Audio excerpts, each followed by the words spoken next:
Thank you. Sorry for disturbance. So my theme is stages of cognitive development Buddhist theory, and I won't take much time. So let me directly start. Hope I can share my presentation, but first of all, let me explain my theme. As I said, cognition and in discernment. So go through the early Buddhist teachings, especially we can see 4 stages of cognitive development, which is very important as far as the individual life is concerned. It may be early childhood or adolescent or adulthood or the old age. Therefore, according to Buddhist teachings, we can divide these 4 stages as dependent stage, self-dependent stage is the second stage. Third is social dependent stage. Fourth one is the independent stage. So here, dependent stage signifies the early childhood where individual or the children are dependent on the parents. They inculcate good qualities, the moralities, and social values, etc. So dependent stage of cognitive development. So then the second stage is called self-dependent stage of cognitive development, whereas youth and also the adolescent stage are concerned. This stage is very important where the formal education. Then the third stage is of course social dependent where we are exposed to the society. There are also have responsibilities and parental responsibilities, family responsibilities, and also social responsibilities, so on and so forth. So this is what I call social dependent stage of cognitive development. Then when it comes to the final stage, fourth stage, I call it independent stage of cognitive development, where we are matured enough to see the reality as it is. Especially here, we develop our cognition or our understanding, our knowledge to a to a very high level of understanding.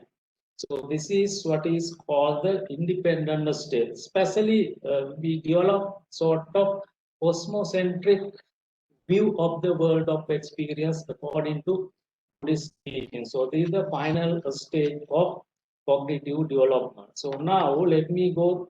Let me share. I think I can share my uh, presentation for you to understand more here. Right. Here, you will see that I have divided the stages of cognitive development: dependent stage, self-dependent stage, social dependent. I say here, you will find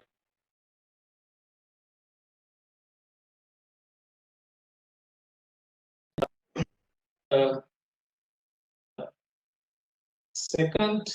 Let me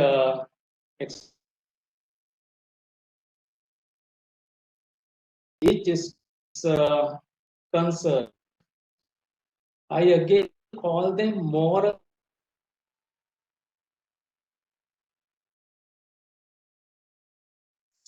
Social centric stage of cognitive development and cosmocentric stage of cognitive development, right? So here you will find that moral centric stage is concerned. The most important cognitive elements are here: discernment of moral and immoral behavior, self control, and also previous life experience. So this is the foundation of cognitive development according to especially early Buddhist teaching. So for instance, you see the self-control, which is very important, but we should have the motivation from our environment and also the family background, so on and so forth. So there we develop sort of moral centric understanding of the knowledge. So then, when it comes to the second stage, the stage of cognitive development, here are the important elements: is knowledge, intelligence, the skill, and also language. So these are the elements that are needed to centric stage of cognitive development. As I mentioned, here what I mean is the formal education that we get. Then the third stage is, of course, we are exposed to society. So therefore, I call this social centric stage. And here you will find the necessary elements: fulfillment of duties and responsibilities to society as well as our family and also parents. Then the social etiquette and service. And also one of the most important thing here is to know it is the harmonious social relationship. So this is called the social centric stage of cognitive development. So then fourth stage is very important. We will see here. I call it cosmocentric cognitive development. Here you will find trend towards spirituality. Here we go from religiosity to spirituality. That is a higher level of cognitive development. Then we get the spiritual firmness. So we don't vacillate here and there because we are firm. We are sure of the elements of existence, our experience, and everything. And there is mental balance. So, as a result of all these elements, we develop sort of cosmocentric thinking, which is very important. So, then now each stage can be further explained as time is very much limited. I will be very quick and within minutes I will finish this one. The first stage, as I call you, more stage of cognitive development. Here you will find I have divided this into two sides. One is the development of skillfulness in the discernment of moral issues. This is what we get trained at home as children. Early childhood is concerned. Then the other side, you know that we should have motivations from society and also within, and also from a humanistic foundation. So that is what I call here on my right side. I have given this one. So these moral elements are concerned. You will find that here I have divided it into three aspects here. Here, the negative attitude towards immoral issues and the positive attitude towards positive moral qualities. So this is what the training for enhancement of moral qualities at home to early childhood. This is what get two sides. So this is what we call discernment, which is one of the most important functions or element whereas cognition is concerned. Then the other one is respect for cultural and social values. You know that social values are very important. Cultural values are important. They have to be inculcated among individuals, so early childhood, adolescent, youth, so on and really, here, social values, so cultural or religious values, they signify the fundamental belief that guide or motivate us towards a certain behavior or attitude. So they can be regarded as the guiding principles. So at the moral centric stage, these elements are very important. So then motivation also should be there, otherwise we won't develop. So according to early Buddhist sources, we find, and also as I mentioned earlier, previous life experience, which is very special in Buddhist and Hindu teachings. And also you will find here motivation in self-control or discipline that comes within. So this is in a detailed way the moral centric stage of cognitive development. Then self-centric stage is concerned, you know that with the type of formal education that we get. There, of course, I have divided it into three. Here you will find cognitive development in theoretical and practical knowledge. Then we have development of attitude, then the communicational abilities. Of course, here two important elements are found according to early Buddhist teachings. One is the learnedness and artfulness. So these are very important. We may have knowledge, but perhaps we do not know how to use it. So therefore, early Buddhist teachings especially articulate the way we use our language or our formation of attitude, whatever it is, they all come under artfulness. So then the second one is the attitude is concerned, we can call it moral and ethical.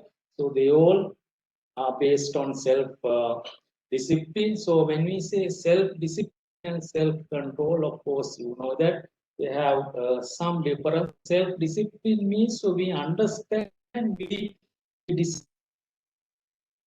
self control sometimes, as I said in the stage. So there, of course, we need some motivation from our family background, parents, adults, and society, so on and so forth. Then the here you will find the communication ability is also very important. Why? Because then only we can keep good social relationships, harmonious social relationships. There are in Buddhist teachings, what is emphasis is the use of moral language. So that is what is called artful speech. So this is very important, especially as you have focused this international conference inculcating social values in youth. So therefore, the use of moral language is at this stage is very important. That means type of training should be given to use this sort of moral language. So then here is the social centric stage of cognitive development. I have divided this into two. You will find here real self and social self. Here, real self is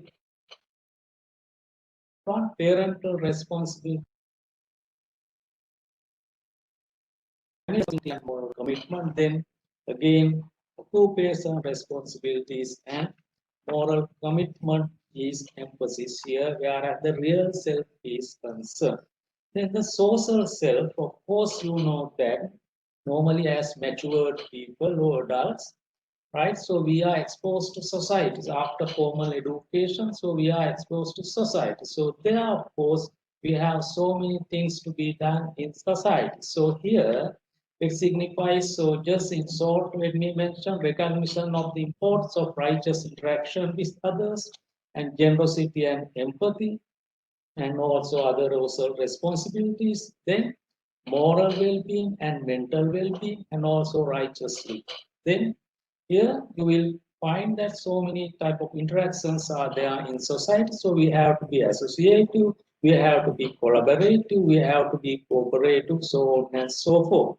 Then these two important elements are here: expressions of righteous thoughts and opinions with others, and also sharing opinions with others of spiritual significance, where we get as transformation from religion. So that is why these are emphasis in sub discourses. So then here you will find the final stage, cosmocentric stage of the cognitive development. As time is very much short,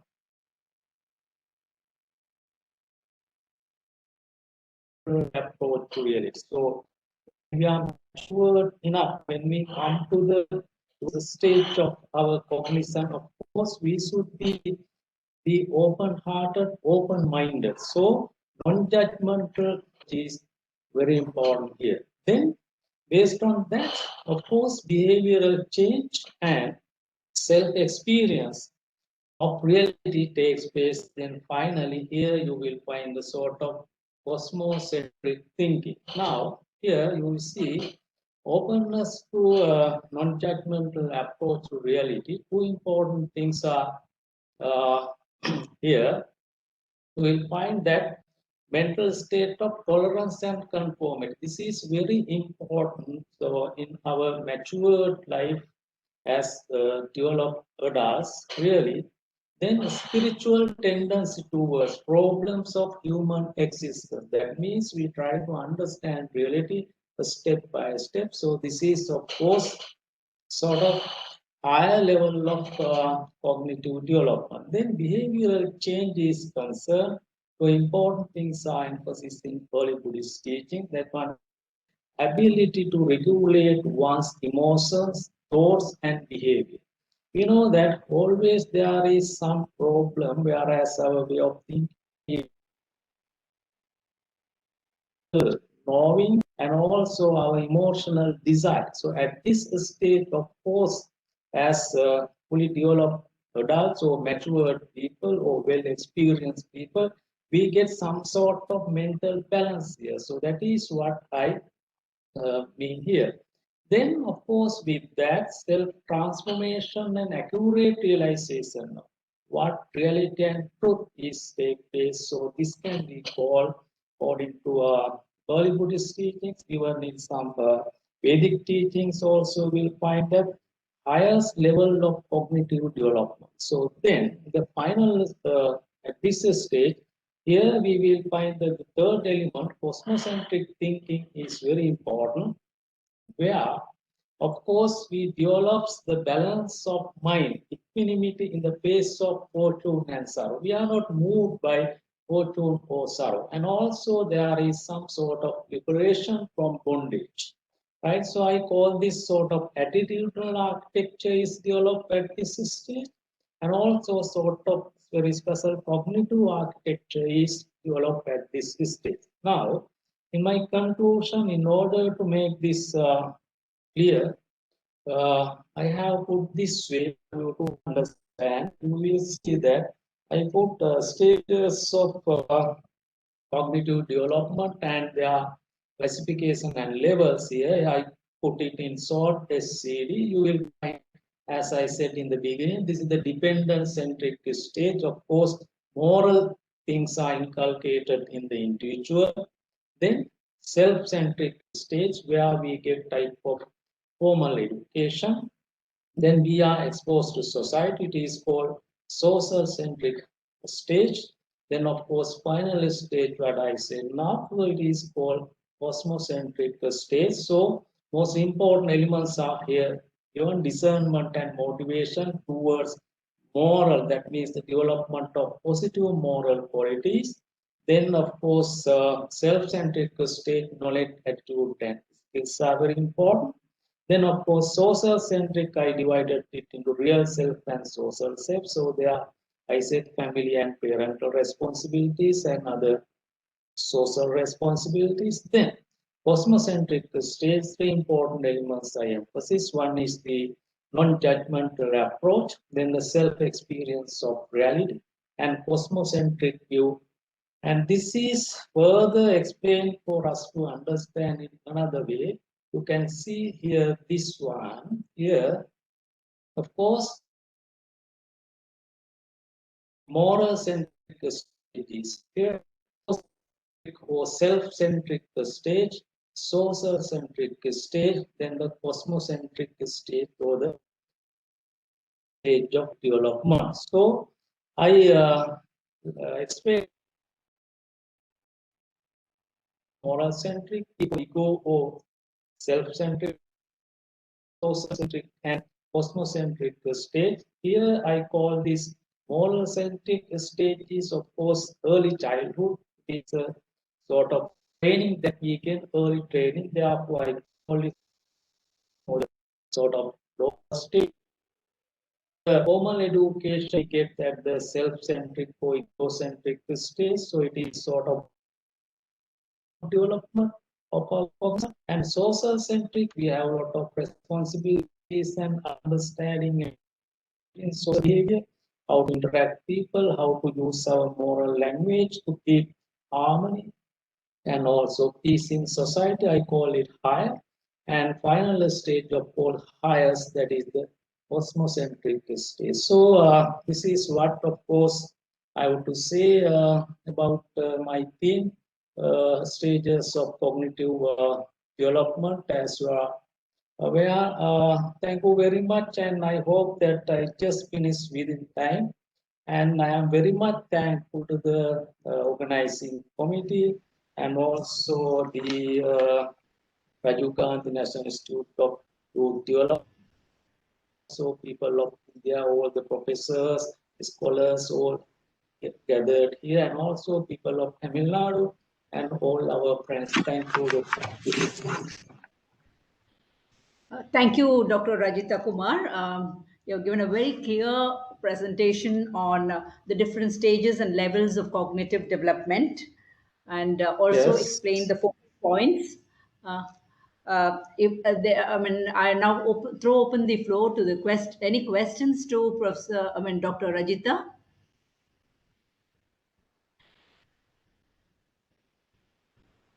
There are 2 questions actually again by Dr. Pawan Kumar in the chat box, Dr. Rajitha.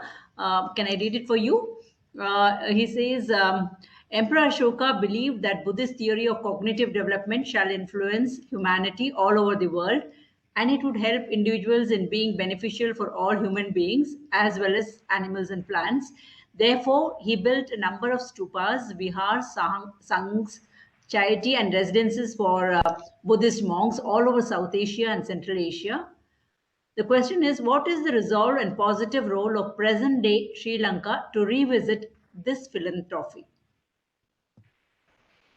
Of course, whereas Lanka is concerned, of course, I'm not, you mean here positive role of present day Sri Lanka to revisit this philanthropy. Yes. So this is a very important question. I do not know how much the Sri Lankan government or authorities, of course, are aware of these things. But anyway, whereas the ordinary people are concerned, I would like to say that we are very much interested in these things, and they like to go, they like to visit these things, and also they like to inculcate good qualities and so on and so forth. So this is what I would say. Whereas the general older people are, of course, they have a very great respect and concern regarding these things. And also Sri Lankan government also, I think that they to a certain extent, of course, they make certain attempts, but I do know, I am not, I am unaware of that much. Thank you. Ma'am, shall I make a small comment? Yeah. Yes. Dr. Rajitha Kumara, Yes. I really enjoyed your presentation. Thank you, And sir. the way you presented the Buddhist philosophy in the context of mental health. Yes, I'm a yes. student of clinical psychology. So from Yes.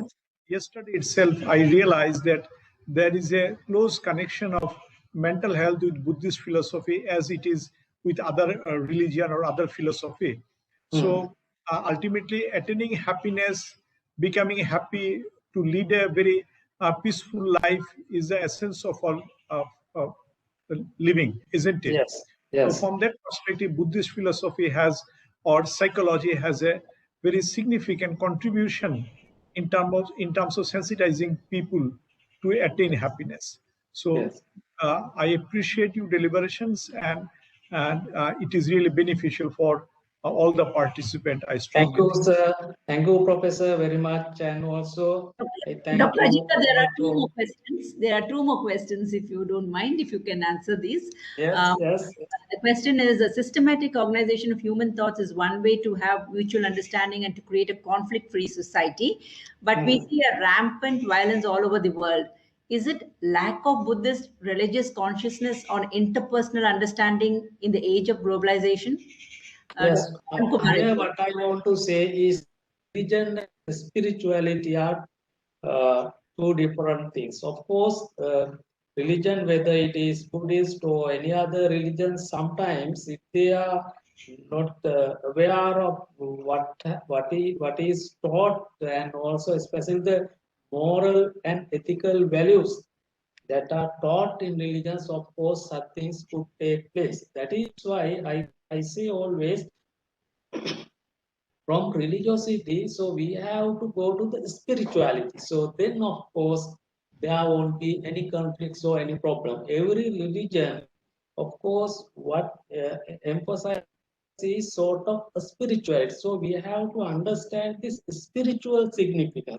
Religion, of course, it is important for us to guide our or to our or to mold our character, our behavior, so on and so forth. It is important, but I say that why people cannot beyond that think of the spiritual.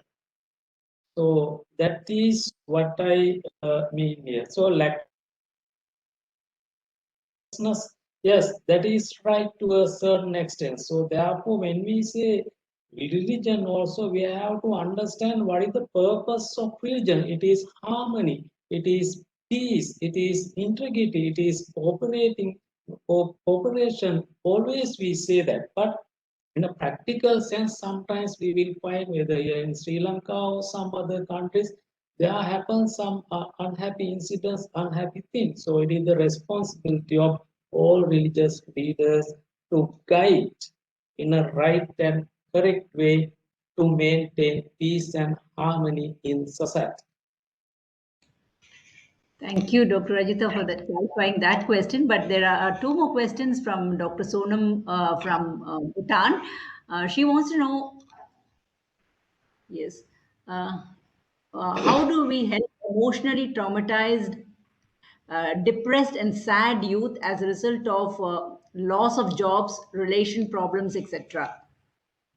Again, not clear. The question is, how do we help emotionally traumatized, depressed, and sad youth as a result of loss of jobs, especially during this pandemic times, relation problems, etc.? Emotionally, problems, of course, because lots of jobs, not only jobs, and so many issues are there, even the family issues and parental issues, and also how to help our parents. So many issues are there. So one is the loss of jobs. Of course, really, as an individual, we have, because job means really what we, because of jobs we earn something. So that is what is meant here. So if we do not have enough economic foundation background, of course, it is a big issue. So these days, every country, people, of course, to a certain extent, they have this issue. So answer, of course, I think that it is not in our hands, but as the ordinary people, of course, we are also ordinary people. So it depends on the government, the different governments of the countries to give solution to those things. But anyway, if someone is emotionally, if is if it affects emotionally, then of course, as religious practitioners, so the practitioners of spirituality, so we have to do some principles and guide directions given on religion to help them. But actually speaking, I won't think that it won't be 100% successful. Really, we have to help them to find some job at least to maintain their life until this epidemic or pandemic is over.